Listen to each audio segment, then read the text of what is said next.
versículo 4 a 11.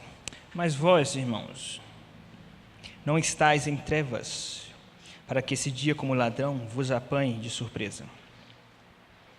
Porquanto vós todos sois filhos da luz do dia.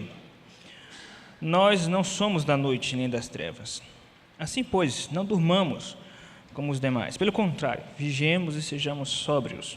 Ora, os que dormem, dormem de noite, e os que se embriagam, é de noite que se embriagam. Nós, porém, que somos do dia, sejamos sóbrios, revestindo-nos da couraça da fé e do amor, e tomando como capacete a esperança da salvação.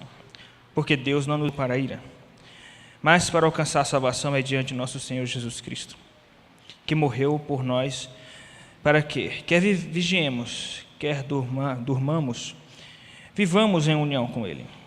Consolai-vos, pois, uns aos outros, edificai-vos reciprocamente, como também estáis fazendo. Vamos orar mais uma vez. Senhor nosso Deus, apenas a Teu nome nós damos glória. Somente o Senhor é digno de toda exaltação, toda honra, toda glória, apenas o Teu nome. Pedimos que se cumpra em nossas vidas nesta manhã a Tua palavra, onde nos diz em Efésios 4, que um dos objetivos do ensino da palavra pastoral é a edificação do corpo. Que se promova nesta manhã, mais uma vez, para a glória do Teu nome apenas, a edificação do corpo de Cristo, através do ensino das Sagradas Escrituras. E nesse sentido nós nos prostramos aos Teus pés, nos humilhando em total dependência do Teu Espírito Santo, para que ao final não sobre nenhuma glória para o homem, mas apenas para Ti. Em nome de Jesus, amém. Meus irmãos, profeta Isaías, há muitos anos atrás, aliás, há muitos anos antes de Cristo, já tinha anunciado, e já estava acontecendo naquela época, já estava vislumbrando o futuro escatologicamente falando, ou no que diz respeito ao fim dos tempos. Ele afirma que em um dos ais são tipos de ameaças, de maldição sobre uma nação, ele diz: ai daqueles que chamam o mal de bem, daqueles que chamam o bem de mal. Isso está se cumprindo em nossos dias por causa da inversão de valores, aonde aquilo que é o bem, a população chama de mal. Aquilo que é mal, a população começa a abrir as questões morais e considerar como corretas. Por exemplo, como assassinar bebês ainda no ventre materno. Coisa que Faraó, coisas que Herodes mandou. Hoje muitos estados, muitas nações já estão liberando o assassinato de bebês através do aborto e tantas outras questões. São sinais do fim dos tempos. Então, meus irmãos, fica evidente por essas e outras questões que nós já temos falado de manhã, que nós estamos de fato vivendo o princípio das dores, os sinais dos fins dos tempos. E nesse sentido, a palavra de Paulo vem de forma contundente, de forma eficaz falar aos nossos corações, dadas as circunstâncias que nós vivemos e dada essa palavra de forma direta sobre como nós devemos nos portar diante do fim dos tempos. E nesse sentido, há uma ordem expressa de Paulo no capítulo de número 5, da onde nós tiramos o sentido do texto, dessa perícope, desse texto do 4 a 11. Se resume nessa ordem, nesse imperativo de Paulo no versículo 6. Assim, pois, não durmamos como os demais, pelo contrário, vigiemos e sejamos sóbrios. Ou seja, esse texto de Paulo se resume nesse versículo, em resumo, Paulo está dizendo: vigiemos. O que é vigiar? Vigiar, meus irmãos, nesse texto significa não dormir em tempo algum, ficar atento aos acontecimentos, como um vigia de circunstâncias de perigo. Meus queridos irmãos, esse vigiar significa estejais preparados para não ser pegos de surpresa. Ou seja, trazendo para um contexto mais do nosso dia a dia, é ficar antenado aos acontecimentos e à Bíblia. Na verdade, o crente tem que estar trazendo aquela ilustração de um olho no peixe, um olho no gato. O crente tem que estar com um olho na Bíblia e um olho no jornal. Um olho na Bíblia e um jornal. E ver coisa com coisa, equiparar evento com evento, e entender que os acontecimentos estão se cumprindo, por isso nós temos que vigiar. Meus irmãos, Paulo então vai dar aqui as razões por que nós devemos diante dessas circunstâncias. A primeira razão é porque diz respeito àquilo que nós somos. nós somos filhos da luz. Esse é o primeiro motivo para nós vigiarmos. Paulo nos dá esse motivo, versículo de número 4 a 6 e versículo 7.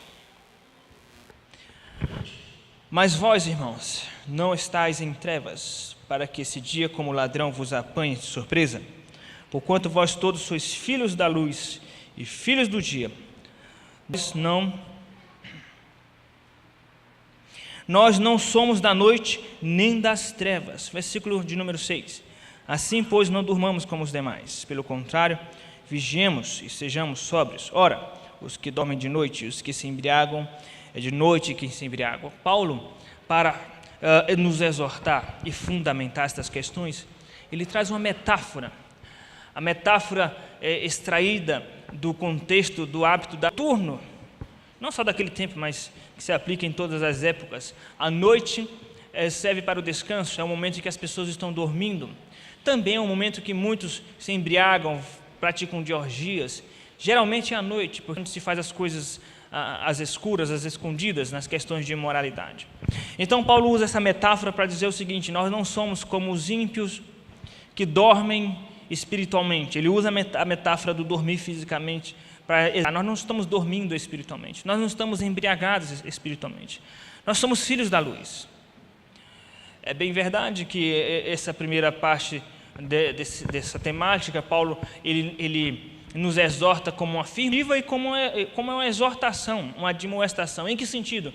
Ao mesmo tempo que nós somos filhos da luz, o que ele quer dizer é que nós, sendo filhos da luz, nós devemos nos comportar como? Muitas vezes os filhos da luz se comportam como filhos das trevas, apesar de ser filhos da luz.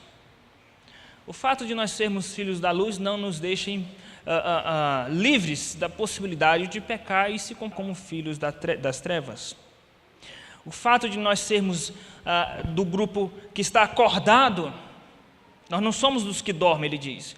Todavia, por vezes, o crente pode cair em pecado e viver uma letargia, viver uma frieza espiritual em momentos de sono. O crente não é o grupo que dorme, mas todavia, o crente, por momentos em sua vida, se não vigiar, ele pode ser pego dormindo. O que significa ser pego dormindo? Ser pego dormindo, meus irmãos, é o seguinte: está tudo isso acontecendo no mundo à nossa volta, essas desgraças, catástrofes naturais, imoralidade, perseguição de cristãos. E isso não comove você, isso não mexe com você, isso não te tira da zona de conforto. Quer dizer, com todos esses eventos do fim dos tempos acontecendo, batendo na nossa porta, e parece que nada acontece com o crente. Ele não aumenta seu nível de leitura da palavra, ele não aumenta o seu nível de oração, de envolvimento na obra. Parece que nada está acontecendo. Os eventos do fim. Mas os crentes muitas vezes não vivem como filhos da luz, mas vivem como filhos das trevas. Talvez não na mesma devassidão, mas no sentido de viver despreparado. Meus irmãos, nós temos que atentar para os sinais. E os sinais indicam que Jesus está às portas.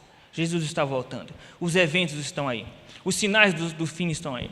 As pessoas estão cada vez mais frias, cada vez mais malignas e maldosas. Isso que nós vimos em Suzano, isso é apenas uma amostra.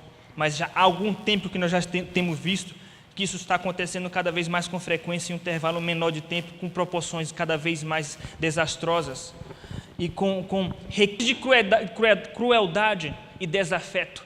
São sinais do fim, mas parece que os crentes não estão percebendo. Os crentes continuam dormindo. Os crentes continuam com maldade uns com os outros. Os crentes continuam com preguiça a Deus. Os crentes continuam dormindo como se nada tivesse acontecido. Então significa que Deus vai te pegar de surpresa. Os eventos do fim vão te pegar de surpresa se você continuar dormindo espiritualmente.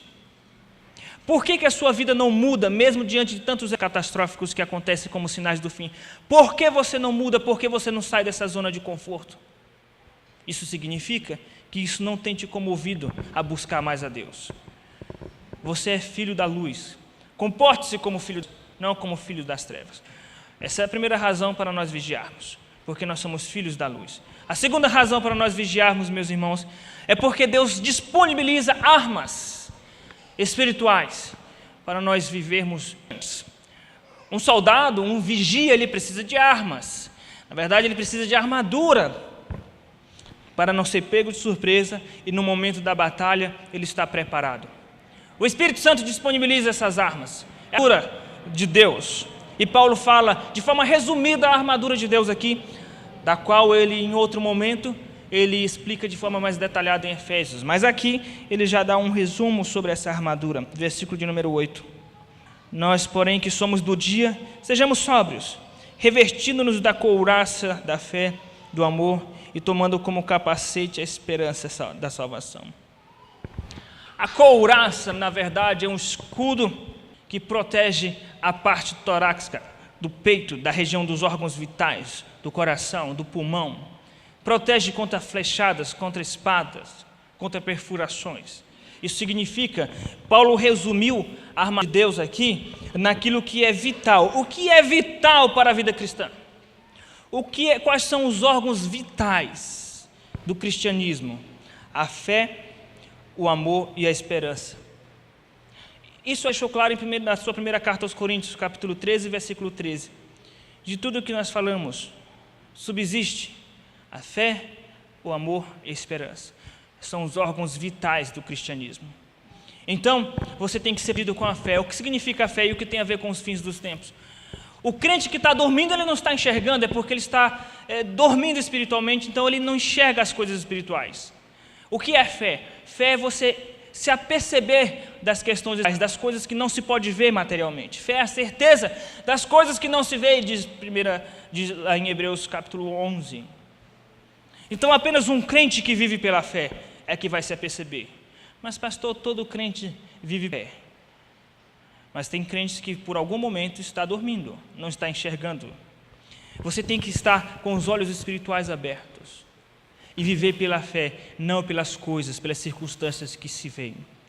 Nossos olhos já têm que estar namorando a eternidade, nossos olhos já têm que estar enxergando a eternidade.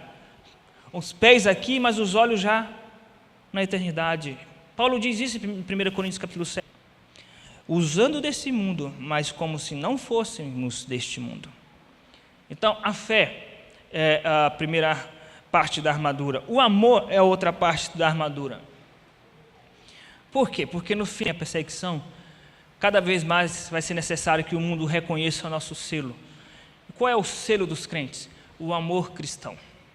Isso significa que, enquanto o mundo está acabando, porque o mundo já está acabando, alguma dúvida disso porque estão dormindo, mas o mundo já está acabando moralmente, socialmente, a sociedade já está diluída, cada vez mais acabando, se deteriorizando.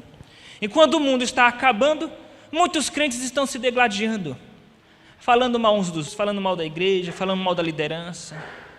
Veja, tudo isso acontecendo e os crentes em discórdias, em invejas, dissensões, picuinhas.